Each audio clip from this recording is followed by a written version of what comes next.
Welcome. Good morning. Really cool to have you all here. Trying not to think about brains, but I like zombies, so you're okay. No. Anyway, welcome. Happy Friday. Today, we're just going to do a little bit more review for the second midterm, do some questions, stuff like that. At 1:10 p.m. Today, when you come to lab, we'll take the second midterm. It'll go 1:10 to 3:05, something like that. The only thing that's due for you today is an exam prep 2. And then afterwards, we will go and do the calorimetry lab. It's a lab where if you have goggles, very cool to have them, stuff like that.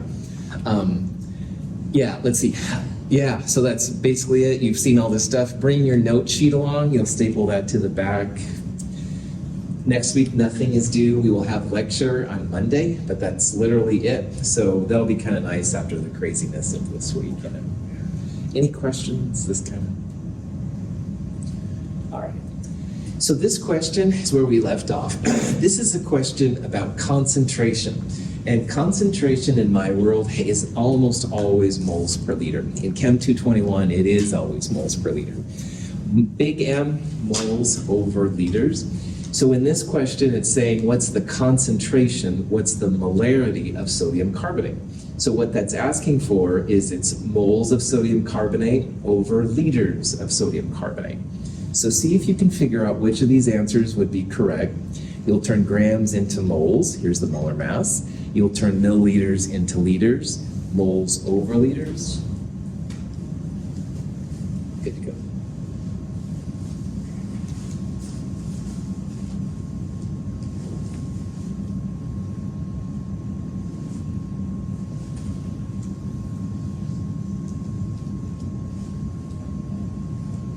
Yes. Can you put me through minutes? I'll do a lot of grading, but otherwise, just it'll be nice to live. So, yeah.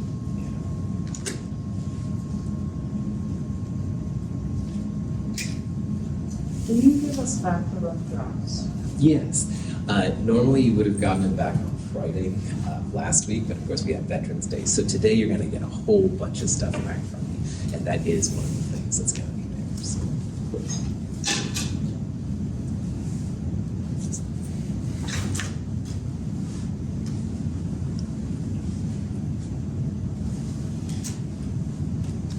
I took chemistry topic yesterday, Yeah. and like, for some reason, I got like this overwhelming like awe for the periodic table. I don't know if it was because I'm Sigma Phi, but I was like stunned by it. Be even more inspired, Patrick, by how cool our species is, man, because I mean, they can figure out all the stuff there, which is amazing unto itself. But I mean, think about like things in the brain. I didn't know that, right? So It's incredible. yeah. So I'm always very optimistic about things because I believe we have so much creativity and so much collective power. We're stronger together than independently, and I hear you, brother. I like that.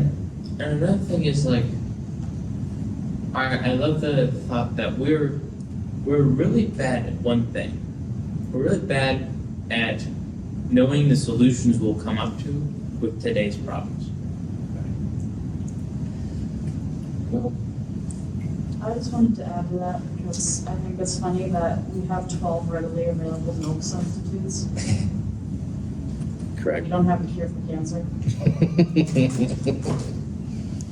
12 readily available milk substitutes. Some would argue that having a milk substitute would be a good preventative case against cancer, but I understand where you're coming from totally. So Well, we start slow as a species and work our way up, and I think we'll get there. yeah, totally right. But again, I'm always half full too, though. I'll be totally honest about it. So, but yeah, in my world, I think we're gonna get there too, man. It just takes a... My money's on the sloth algae. Last year, everybody thought it was going to be mushrooms and stuff. All right, we need to stop this existential discussion and focus on the practical here. So, respect, this is really cool. Anyway, we can all talk about this other way. Okay, so grams into moles. So, this number divided by 106 will give you moles of sodium carbonate. How many milliliters in a liter? 1,000, good. So 1,000 milliliters. So this number divided by 1,000 will give you liters. If you got 0.254, good to go. Yeah. Do you drink milk? No. What's your favorite milk substitute? Soy. My wife likes almond milk right now, but she bounces between stuff. So. Other questions? Here's a problem, another solution problem. A lot of times in chemistry, we take something that's concentrated and we want it to be more dilute, all right? So as an example, I used to have this soy milk and it was really good, but it was so sweet. And so I would add water to it and it would just make it less sweet, all right? And this is the chemist version of that. You do not want to be drinking HCl ever, but unless it's in your food or something like that. But in this case, that's what we're doing. All right, we're taking a 0.25 molar HCl solution, and we're adding enough water to it so that we end up with 500 milliliters. So that means we'd add about 440 milliliters, but don't even worry about that. See if you can figure out what the final concentration will be of your HCl. And almost all the time in these are going to be more dilute. I recommend M1V1 equals M2V2 or whatever version of that you want to use. M2 is what you want to solve for. You can use volumes in milliliters that way. This is M1, this is V1, this would be V2. So see if you can figure out what that's going to be.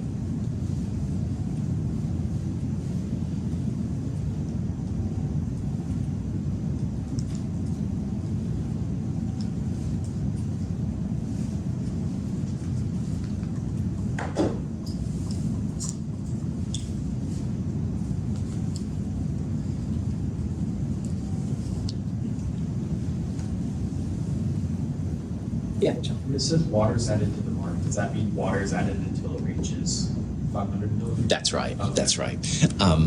I can show you in lab today if you want, but volumetric flasks, the good ones, have a little mark on them. And if you fill up to that point, it would be like 500 milliliters or whatever it says on there. And John, in my world, that's cool. These are usually like 500.00, like a lot of sig figs if you do it exactly to that point. All right. So on this one, like I said, M1, V1, molarity is again like a concentration. The volumes can be in milliliters. You can turn to liters, but that would just be extra work, so I wouldn't.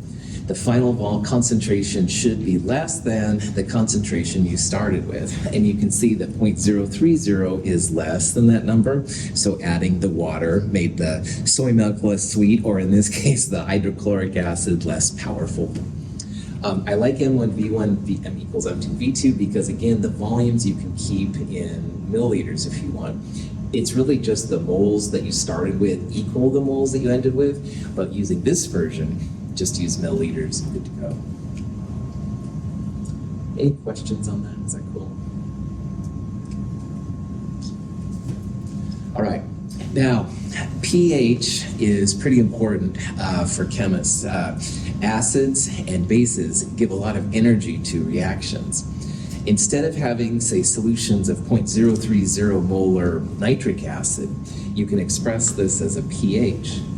Now, pH, if you remember, equals minus log of the concentration. So minus log of 0.030. It's a base 10 log, log. It's not ln 0.030. See if you can get this answer. We'll talk about it.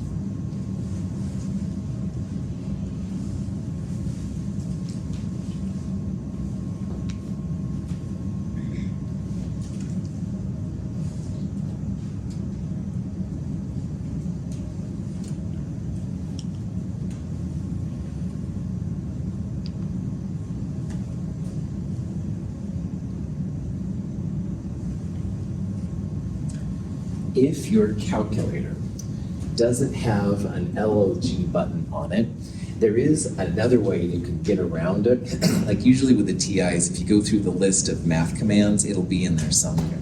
However, most calculators do have the LN button on the face of them. So if you needed to find the base 10 log of X, like is what we're doing in this problem basically, and you only have ln and you don't want to dig through log, ln, natural log of X, divided by natural log of 10 will give you the base 10 log. And that can be kind of handy, all right? So I oftentimes will use a calculator specifically because it has an LOG button, because it's something I use a lot because of pH. But if I do have a calculator without, this is a way you can get around it. Anyway, if you put this in your calculator and either LOG or LN 0.030 divided by LN of 10, either way, and put the minus in front of it, 1.52 is the pH that pops up. pH is less than 7 are acidic. This is an acid, so it had better be acidic, all right? On the other hand, pH is greater than 7 or basic. So if we had sodium hydroxide or something, that should have a basic pH. So, any questions on LN, LOGs, stuff like this?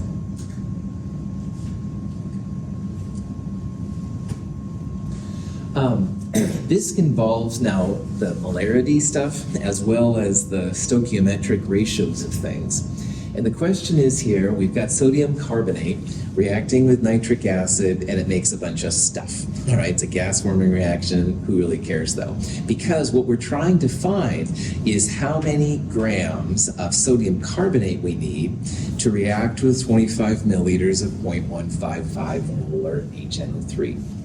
Now, remember that big M, moles per liter. So moles per liter HNO3 times this number in liters is going to give you the moles of HNO3. And then 2 moles of HNO3 need 1 mole of sodium carbonate. And if you multiply that moles by this number, you're going to get one of these numbers right here. So see if you can figure out which of those would be the right value. We'll, of course, talk about it here in a little bit.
Professor, are all acids the same in strength? As long as they're a strong acid? Cool. So an acid strength depends on how much H plus is given. And some acids give 1-to-1 ratios. So like this one's nitric acid is one of the strong acids. If you had 1 mole of this, it would give you 1 mole of H plus. But not all acids do that. So like vinegar, acetic acid, like 1 mole might give you 0.0001 moles of H plus. So the strength is just dictated that way. And so, yeah, they are different stuffs. So pH fails to account for that. pH does take that into account. We'll talk about how to calculate pH for those systems in 223. We need to talk about equilibrium to tackle those. So it's this formula that we put. Good question.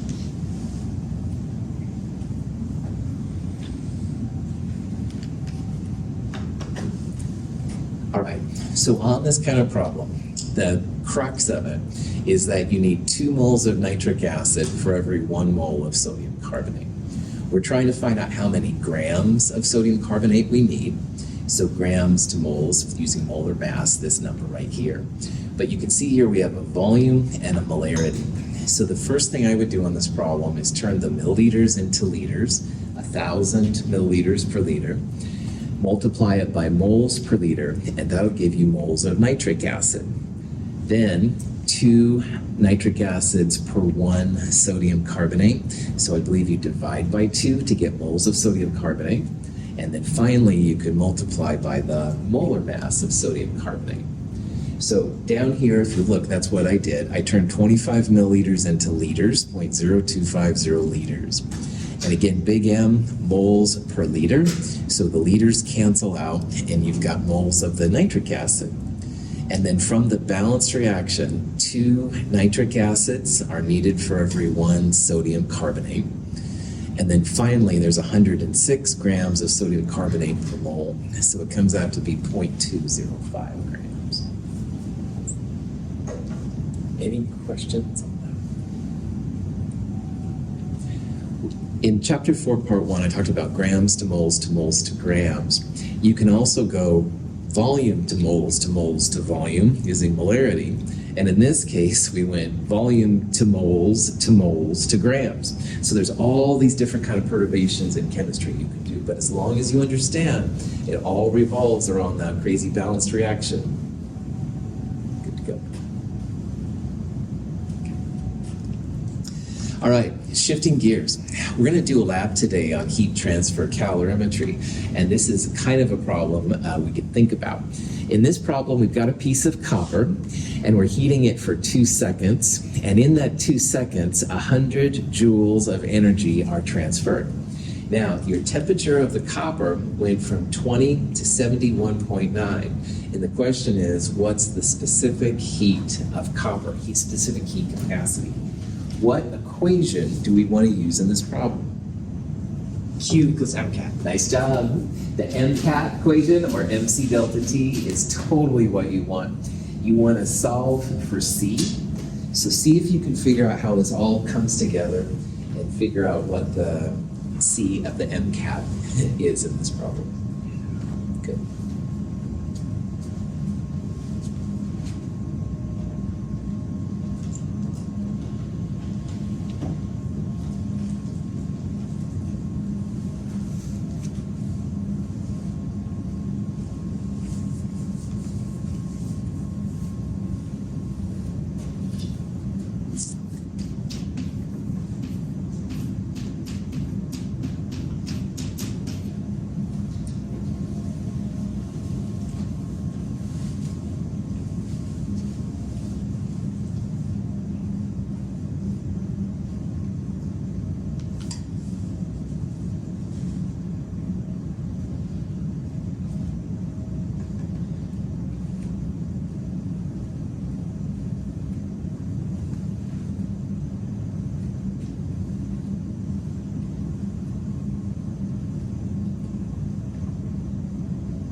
lot of discussions this week with people about what heat capacity is all about. And these numbers, which, except for water, I'll give them to you, okay? These numbers represent the joules that you have to add to raise 1 gram by 1 degree Celsius or Kelvin. A delta T in Celsius or Kelvin are the same. So as these numbers get bigger, it takes more energy to raise 1 gram by 1 Celsius, all right? So for example, if you added, let's look at just A through D right now. If you added 100 joules to each of these, all right, this one, the smallest heat capacity, would have the highest delta T because it doesn't take that many joules to raise 1 gram by 1 Celsius. This one would have the smallest delta T. It takes a lot more energy to raise this substance by 1 Celsius. So it's just a measure of the ability of the substance to heat up and cool down. Now, one thing that's really important, though, is that heat capacities are never negative, all right? A negative heat capacity would imply that you add energy to something and it gets colder, or you take away and it gets warmer. And that ain't happening as far as we know in science. So heat capacity must be a positive number, okay? And as Clifford said, it's the MCAT, Q equals MCAT. Q is the joules, or sometimes kilojoules, but usually you want to turn these into joules because of the C value. M is usually mass, not moles. Delta T, final minus initial. Now a delta T can be the same Celsius or Kelvin because the delta T is the same. So if you wanted to convert these into Kelvin, you could. I didn't. I probably wouldn't because I'm the lazy chemist, but there's nothing wrong with that if you want to. But I kid you not, a delta T in Kelvin is the same as a delta T in Celsius. Anyway, if you got 0.385, good to go. It's basically 100 here, and you divide it by 5, and you divide it by whatever that number is down there. And again, at the end of the day, it should always be positive. Again, you don't have to use delta T in Kelvin. If you're given Celsius, use Celsius. Any questions? Cool. Okay, now here's another kind of problem. A lot of times these problems, you'll have something hot and something cold being mixed together. Okay? Now by thermodynamics, if you have something hot and you put something cold in it, will the temperature get hotter, colder, or be somewhere in between warm? Between warm, that's right, yeah. So hot plus cold always equals warm in thermodynamics. Now in this problem, you've got 108 grams of water at 22.5 degrees, and you're adding it to 65.1 grams of also of water. Oh, we forgot to record the temperature. But when you mix them together, final temperature 47.9. So the question is, what is the initial temperature of the 65.1 grams of water? Now, this is obviously colder than this temperature, so this would be the cold. And this is the mixture, that would be the warm. So the final temperature, do you think it's going to be greater than 47.9 or less than 47.9? Good. Right on. The cold plus hot equals warm. All right. This temperature is as the initial temperature, and the final temperature is this thing. Oh, yeah, it's okay. That's what you're seeing it. That's okay. Yeah. So the final temperature you're going to calculate should be greater than 47. Okay. Anyway, see if you can figure out which of those it's going to be. It won't be obviously 8.9. Because it's liquid water, it probably won't be 274 Celsius.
Okay.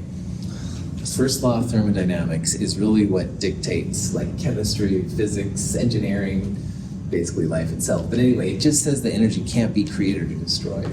And in these kind of problems, we're only thinking about the heat Q. All right, we're not worrying about work and stuff like that.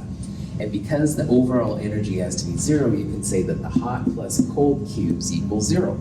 Well, each Q is an MC delta T.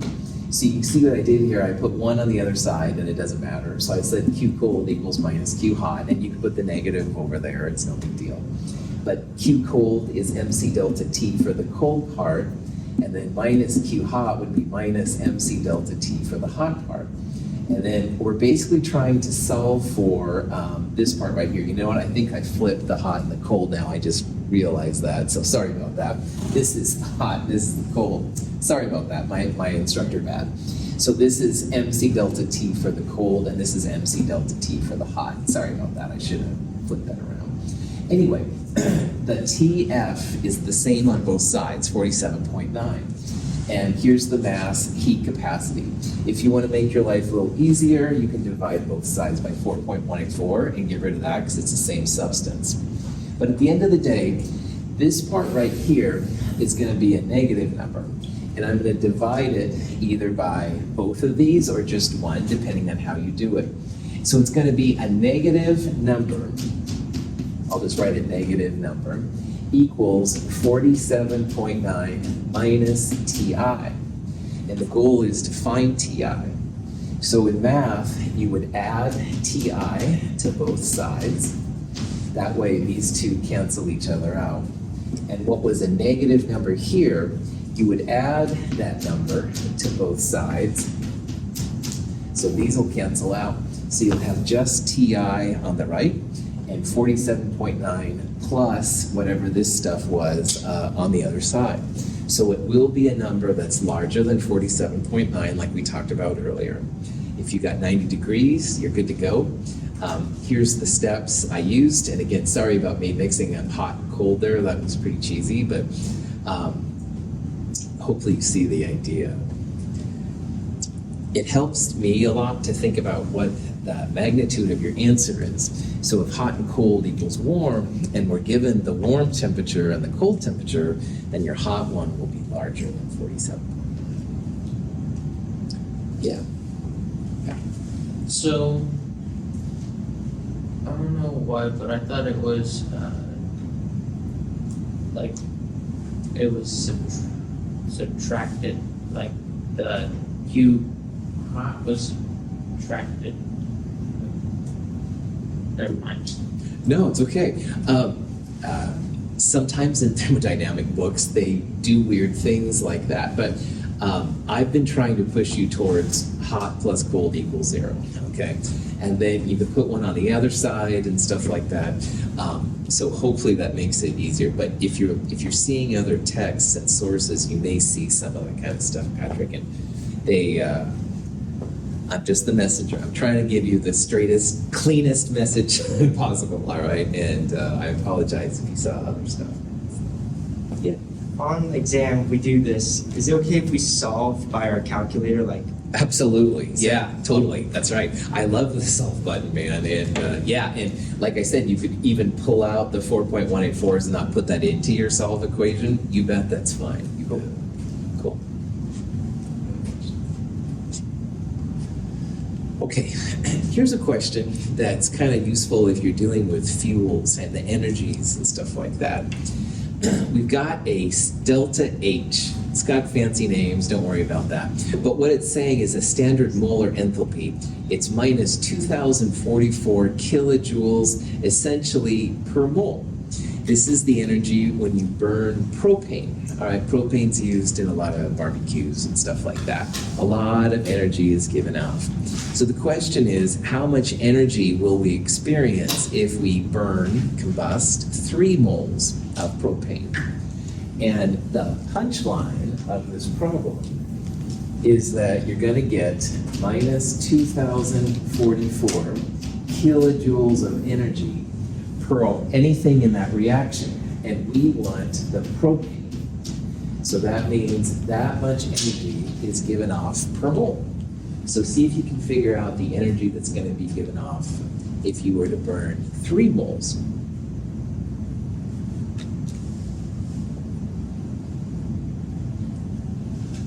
I'm hoping this is not a hard problem, but it's worthwhile talking about.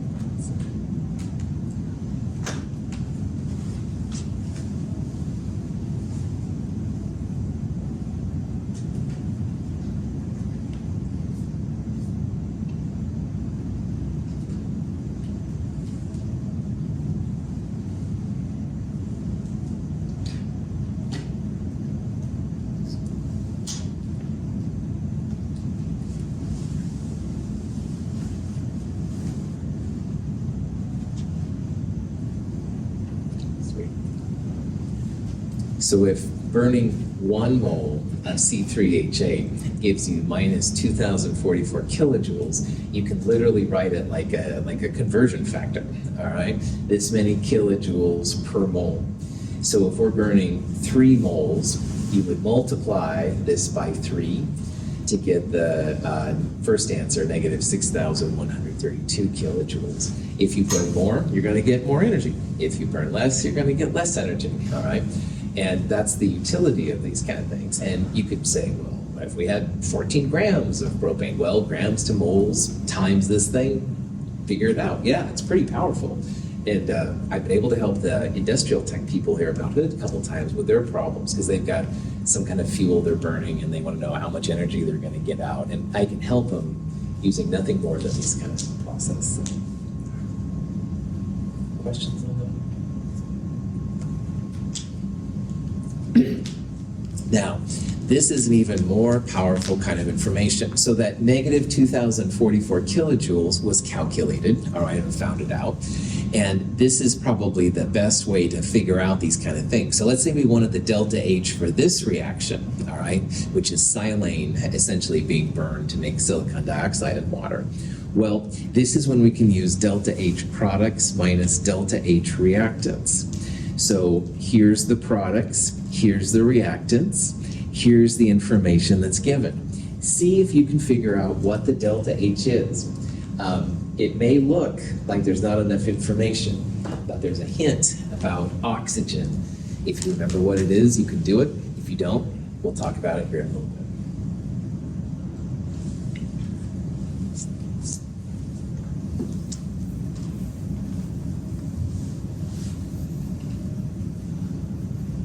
By the way, my 10 o'clock office hour is canceled. I had one at 8 o'clock today because of this science division meeting, but I will be there at noon if any of you guys have questions.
Okay, so if you're asked to figure out the enthalpy of some random reaction, the easiest way by far is to do this equation right here.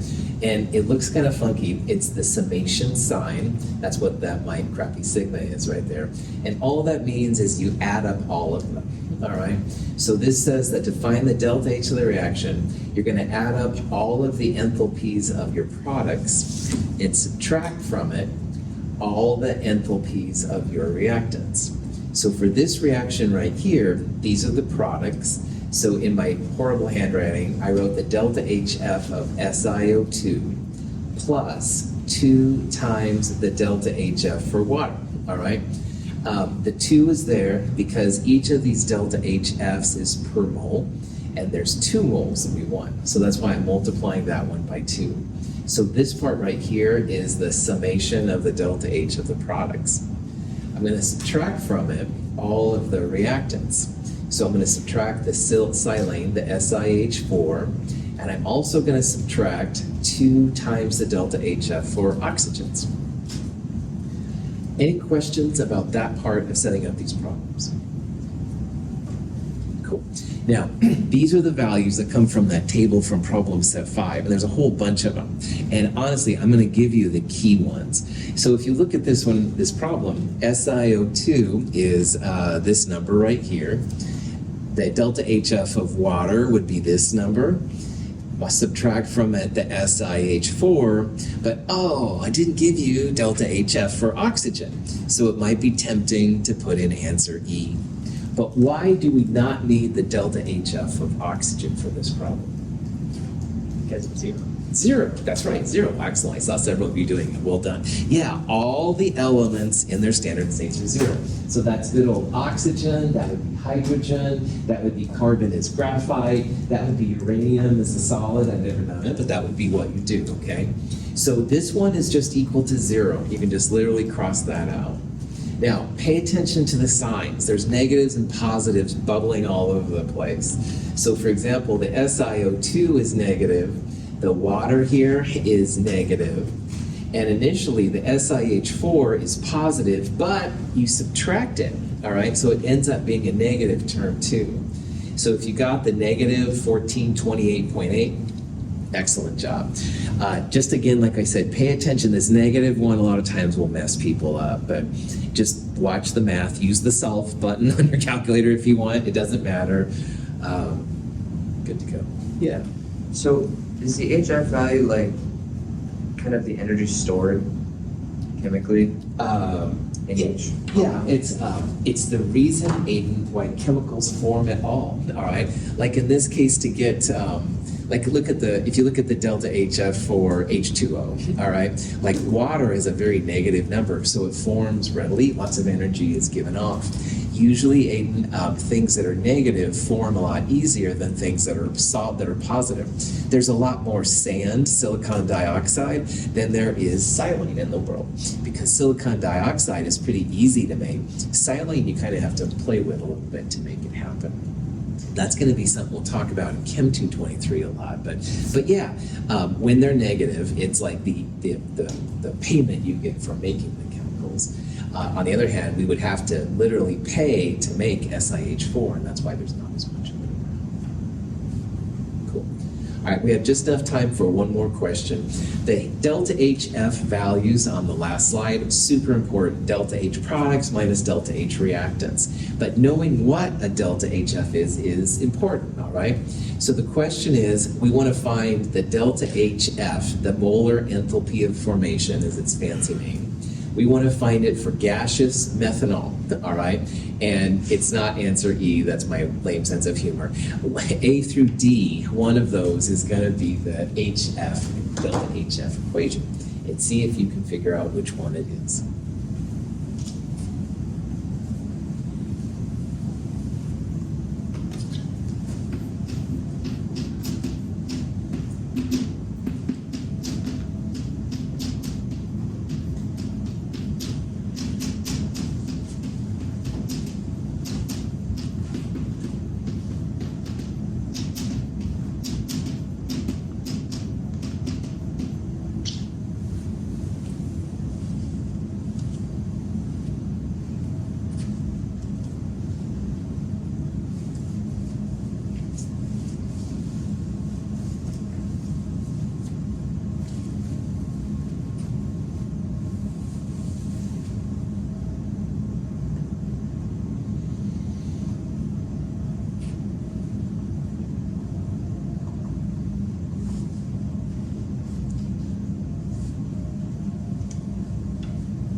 Okay, I'm running out of time, so I gotta start talking because I talk a lot, I guess. But anyway, delta HF, so all those terms we used in the last problem, all of those values mean that you're creating, as Aiden asked about, 1 mole of the product.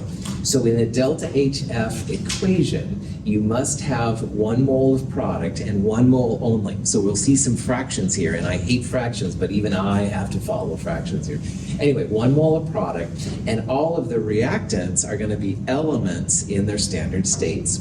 Now, is CH4 an element or a compound? Compound, all right? So a compound is when you have more than one type of atom coming together.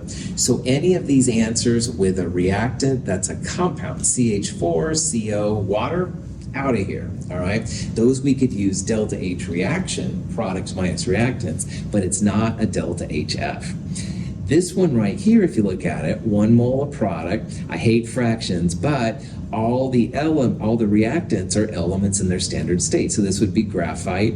Hydrogen's a gas, not a liquid. Oxygen is O2, not ozone or liquid oxygen, something like that. So B is the correct answer here. All right, 1 mole of product, reactants in their standard states. Methanol does make you go blind if you drink it. That's a silly, stupid joke. But anyway, ignore that and my bad sense of thing. Questions? Okay. That's all the time we had left for. There was an example here with Hess's law. If you want to take a picture, you basically want to create a delta HF equation for making iron 2 chloride, and you want to use the equations given to make it look like that one right there. But I'm out of time. Have a wonderful day. I will see you all at 1:10.